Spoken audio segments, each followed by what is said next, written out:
Live from our 7 Tasmania studios, your nightly news with Louise Huber begins now. Good evening. First tonight, the results are in for the highly anticipated elector poll, looking into a controversial move to relocate the University of Tasmania's Sandy Bay campus. Hobart ratepayers have slapped down the plan, with almost 75% of voters left shaking their heads at the idea. A grand plan falling flat as public sentiment confirms a sway away from a heavily debated Utas move. The fact that even with all that advertising for the yes case, we should get such an emphatic no result really shows that they don't have the social licence for the move to the city. Voters had their time to make opinions known on a proposal to relocate the Sandy Bay campus into the CBD through a recent elector poll, gauging the views of more than 30,000 residents. The result was 74.4% voted no. That result is not surprising to me at all. The pressure finally cracking the organisation, who agreed the result, makes it clear the university's consultation and engagement has not been successful. Also noting we are withdrawing our current planning scheme amendment for Sandy Bay. They should have done something earlier, but it's taken us to bring it out into the open, and I just think their secretiveness is completely unacceptable. Political parties continue to take a back seat on the issue, with the Premier saying it's clear there are strong views backing the university's decision to take a step back. At the end of the day, what the Labor Party's been most interested in is what kind of student experience Tasmanians can access at our university. The education provider will work with Hobart City Council on a way forward, with the outcome to be discussed at next month's ordinary meeting. I'm fairly confident that the new council will approach this in a sensible manner. Grace Evans, 7 Tasmania News. Members of the equine industry say a sudden decision by TT Line to ban livestock on the Spirit of Tasmania will destroy the industry. The company is under fire for placing a major roadblock in front of the racing fraternity in the midst of the Spring Carnival. An untimely decision already having major repercussions. It's just decimating the industry. It's been a complete knee-jerk reaction. I can't emphasise enough how alarming it is and how disturbing it is for all aspects of the equine industry. With an immediate impact on Tasmanian businesses like Armadale Stud, this mare, known as Aimless, was booked to go on the Spirit last night. She'd left the farm and she'd been trucked to A1 Horse Transport's depot and she's returned. A direct result of TT Line's decision yesterday to cease the transportation of livestock, this morning issuing a statement saying the company was acting on legal advice and is working to resolve the matter as quickly as possible, also issuing this apology to its customers. But the company has declined to make further comment and are yet to explain when the decision was made and how long it's been in the pipeline. I'd go further than disappointed. I'd say it's unacceptable. Ultimately sending the industry into turmoil. It most certainly directly impacts our clients and our major clients, and they stand to lose hundreds of thousands of dollars because of this decision. Particularly during peak breeding and racing season. The breeding industry will have huge ramifications, not only for what's bred this year, but what is being sold in 3 years' time. This is the worst time of year. We're going into the Premier Racing Carnival. What concerns me more than anything else is the fact that it happened suddenly without any significant consultation with the industry. Consultation also the key issue for the opposition. Given it's been ongoing for 4 years, there are lots of questions about why no contingencies were in place. It's a complex legal decision. It's thrown a bit of a curveball into the system. But what I want to say is we're looking at a solution. We'll find a solution.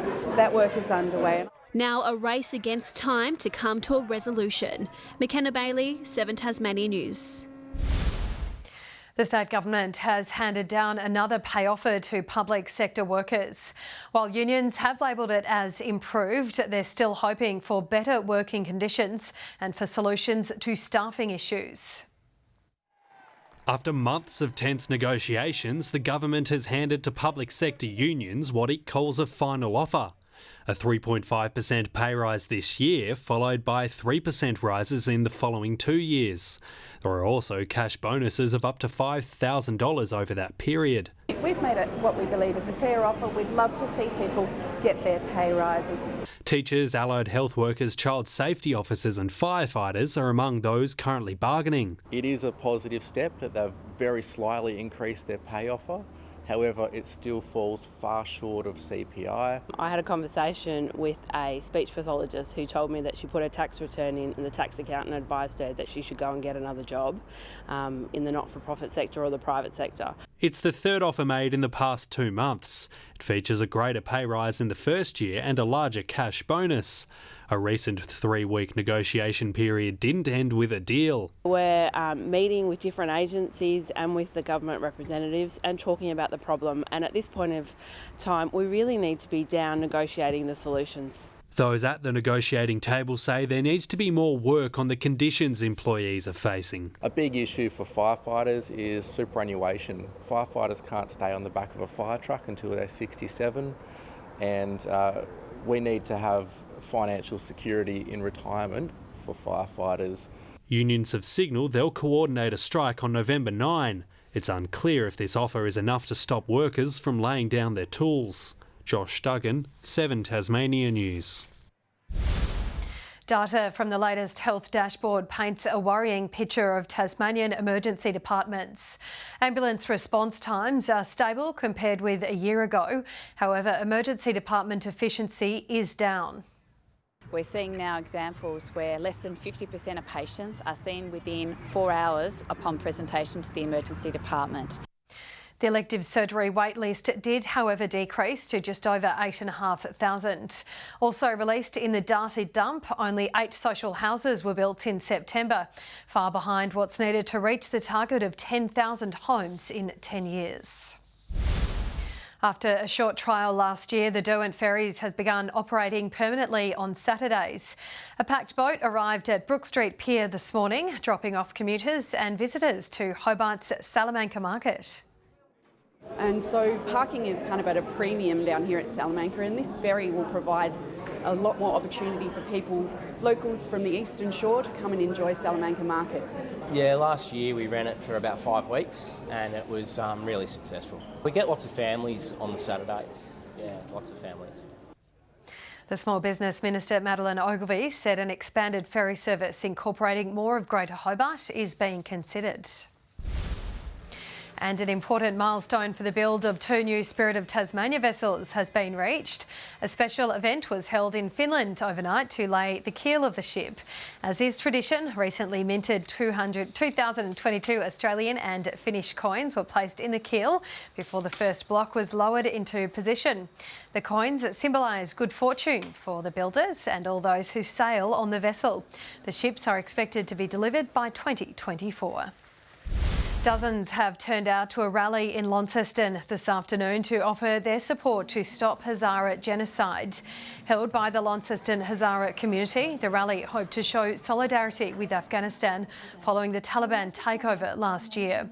They're calling on governments to take more action. JCP Youth is partnering with Downer Group to provide more support to our state's most vulnerable, providing leadership and mindset programs. The organisation helps at-risk youth, offering opportunities and pathways. Building on their already imperative work, JCP Youth delivering fundamental services for at-risk and vulnerable youth through its BEAST program. Primarily, the biggest success of the program is that we're just developing good humans. We're putting and spending time with young people and making them, positively contribute to their own smaller community.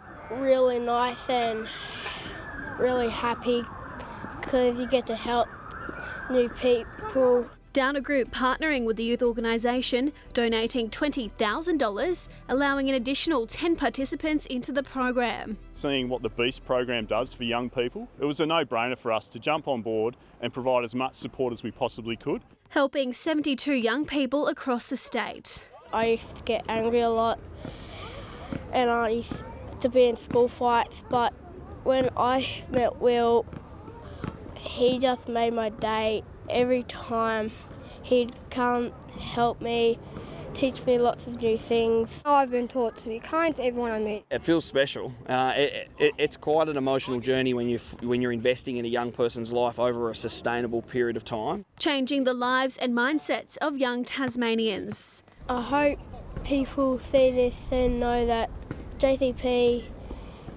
is the best thing to be in. McKenna Bailey, 7 Tasmania News. Aspiring pilots chasing a high-flying future have taken to the skies across Tasmania as the industry looks to bounce back. Decimated after suffering the impacts of COVID, the local sector is looking to help fill much-needed positions.